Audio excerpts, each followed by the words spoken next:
How I got into soccer? Your name first. Oh, my name. I'm Nick Gibson. I've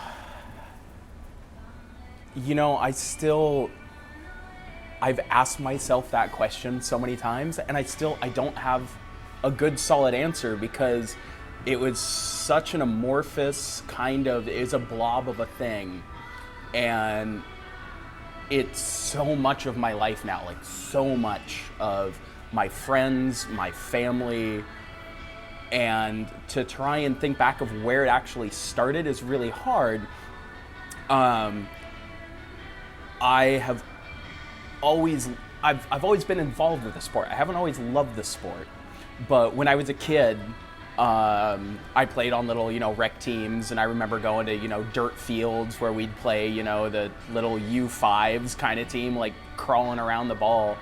And I was just remembering earlier today, having quit my team when I was like 12 or 13, where I was just done. I was just like, nah, I'm not into this. I'm not going to do it. And I quit my team, and I came back like a month later. I totally came crawling back. And I remember my whole team just being like, really? We were all like, they were all adjusted to me being gone, and now you're coming back and we don't know if we like you that much. And it was like never something that was a huge part of my life, but it was always there. And I remember the earliest concrete memory I have of Sounders specifically is 2008, when they did the vote for the team name thing online. And I feel like I should get that ECS shirt that says I voted Sounders, because I voted Sounders. Like, I wrote that in, and I remember scrolling through it and being really annoyed that there wasn't an option for Sounders on there. It was Alliance and Republic and whatever the other BS marketing things they had. And I wrote like the most earnest 3 or 4 paragraphs of like, here's why, like, it represents the city's history, and like my dad and my uncle and their connections, and blah blah blah blah blah blah blah. And I'm like, it was a marketing gimmick. Like, nobody read what I wrote, and yet I poured my heart out for that little couple things. And in late 2008, I had just graduated from UW, and I had received a fellowship to travel around the world. And it was this weird kind of hippy-dippy thing where a really rich alumni gave you a bunch of money and said, go be a backpacker bum. And so I knew I was going to be overseas for quite a while. And a friend of mine worked for First and Goal, who's the people that run the stadium itself. And she had managed to snag me a jersey before they were on sale. And so like November or so of 2008, she got me this jersey, and I had very limited space in this bag that I was going to be living out of for months overseas. And I was like, that Sounders jersey is going in. I mean, I justified it. I was like, it's great in hot weather. It'll wick away the sweat and Adidas things. But I wore it, and I took it with me. And I have this memory of being in Cambodia. I was in Phnom Penh. And Phnom Penh is just a dusty, low rise, low rent, like it's the Wild West. And the team had been playing, it was like March by that point, and I missed the first couple matches. But I heard on the radio, on the BBC News, I had my little shortwave radio that I had carried with me, and like 3 foot and 10 of the tout, picking up the BBC shortwave, and they had said, the Sounders have gone 3-0-0. And I put that jersey on, and I walked the streets of Phnom Penh just like, no one has any clue what this crest is or what this crest means. But like from that point on, and I mean, months later, I was in London. I kind of flew back through Europe, and I walked into a pub, and it's England, so there's like 14-year-olds drinking in the pub at noon. And I walk in the door, and I'm wearing my Sounders jersey. And I hear these kids, one leans across to the other one and is like, hey mate, what club has Xbox? What club has Xbox? And I remember like walking by, pretending I didn't hear anything, be like, you're gonna know. Give it time, you're gonna know. And like, I came back, and that same friend who got me the jersey still worked for the club. or work for the stadium, and so she could sneak me tickets because they always have like they keep a bank of tickets in case people have a bad game day experience. So if you need to be relocated or moved, they have this bank of tickets that they can give out, and nobody ever used them the first year. Like everybody was so into it, was so dedicated to it that nobody used them. So she just kept handing them to me. So that first season in 2009, I actually sat all over the stadium. Like I was randomly in one corner, then the next corner, then the next. And I remember neurotically being on my phone staring at the table, like as the games were going and thinking like, okay, if they score 2 goals here, what does that do for our goal? And just being neurotic about the whole thing. And from that point on, like at the end of the year, I remember joining ECS the first time. It was down at the College Inn pub. It was one of their partner bars at the time, and walking down and introducing myself. And now 6-7 years later, those people I introduced myself to are people that I would lay down in traffic for. And like being like, that was the first time I met my friend Sienna. Like she was just running the merch booth at the College Inn. And since that time, like it's just taken over. It's everything good in my life. Why do I do it? Because apparently I really want to miss all of the crazy goals. So last night I was on the upper capo stand. So I'm not down in the front. I'm not with the microphone. Don't want that responsibility.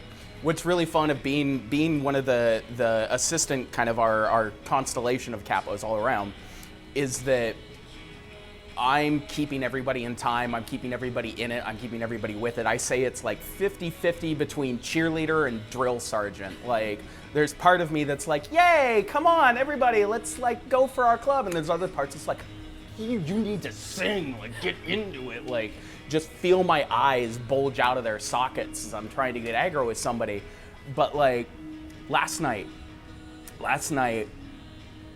that first goal, when Clint was setting up for that free kick, they took all the time in the world, bit of CONCACAF BS, bit of their gamesmanship and trying to let things wind down a little bit.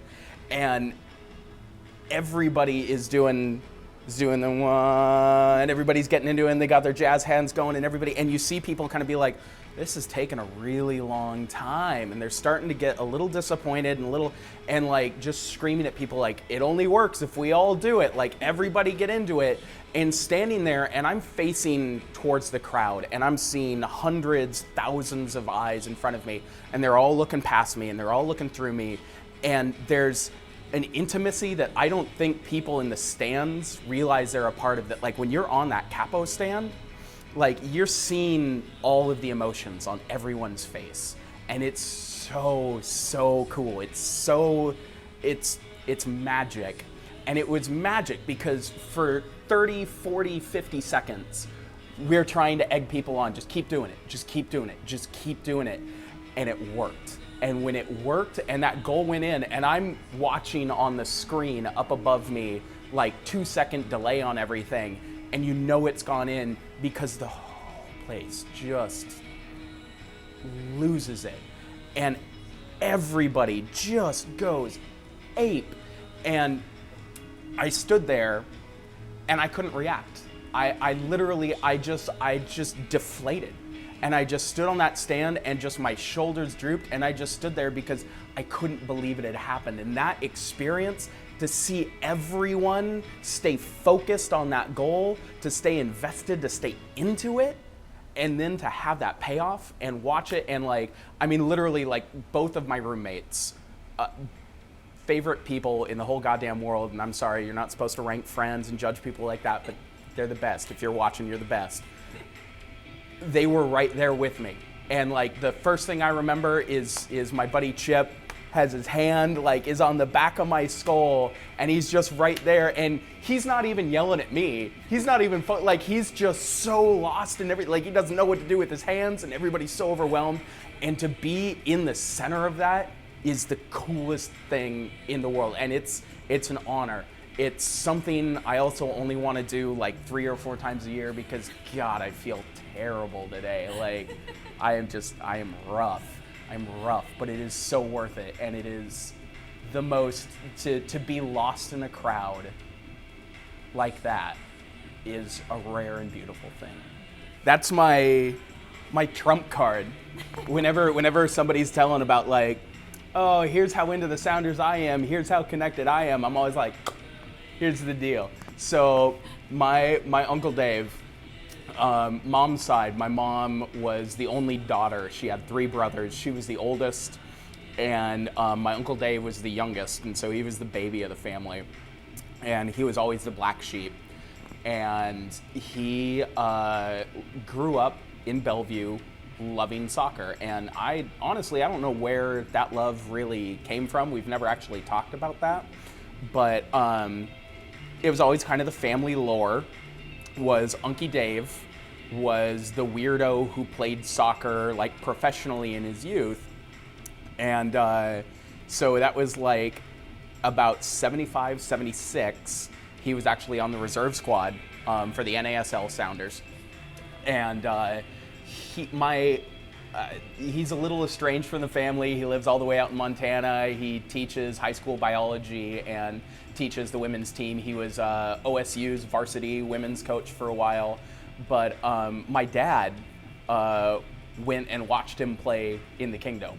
And like, my dad got really into the club because of it. And it's so much of what I love about the Sounders, and what really separates the Sounders from other sports in my mind is that connection to community and to history. I think that soccer does that so much better than other sports. There's a tribalism to soccer that is what really gets me going. And like, there's a couple other, Boston Red Sox, the Green Bay Packers, whatnot, who have that same kind of community vibe. But in soccer, that's the expectation. That's the norm. That's like, you have to have that connection to your own region.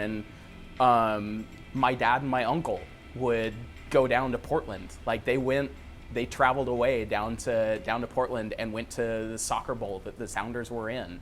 And I actually, I was down in Portland a couple years ago. I was riding my bike around.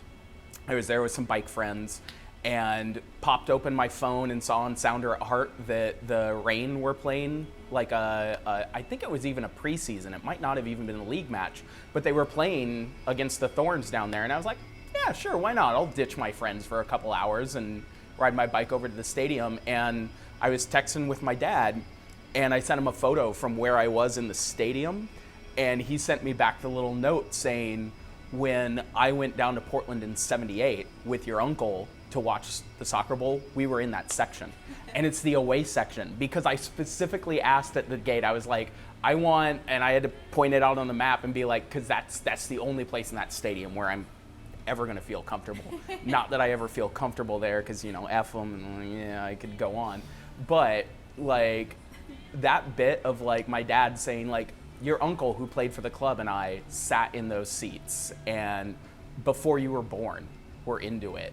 And like that level of connection and history is like, that's my favorite thing. Like, amend my previous answer, like why I got into the Sounders, why I love the Sounders, it's that connection to history. And I've lived in Seattle all my life. I'm deathly proud of this city. I always have been.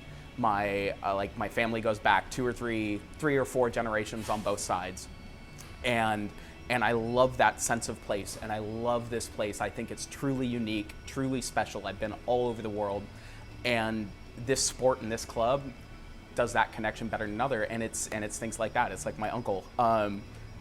Really fun little bit. So when I was trying to find some like actual like written proof of my uncle playing for them, I was going through old like microfiche of newspaper coverage and whatnot, and I went into the papers, went into a sports section, and found the little AP wire of when he had been cut from the team. And that's actually the only written proof that I have of like David Oberbillig playing for the Sounders, was him getting cut. And there's no narrative, it's just the wire, it's just a list of names, and it says like Seattle Sounders NASL released the following. And they broke them up, and so in the defenders it's 4 names, and it's like 2 names I don't recognize, Dave Overbilib, my uncle, and Bruce Arena. Bruce Arena. My uncle was on the reserve squad and got cut the same day alongside Bruce Arena. Yeah, he was a Sounders. He's a Sounders reject. Yeah.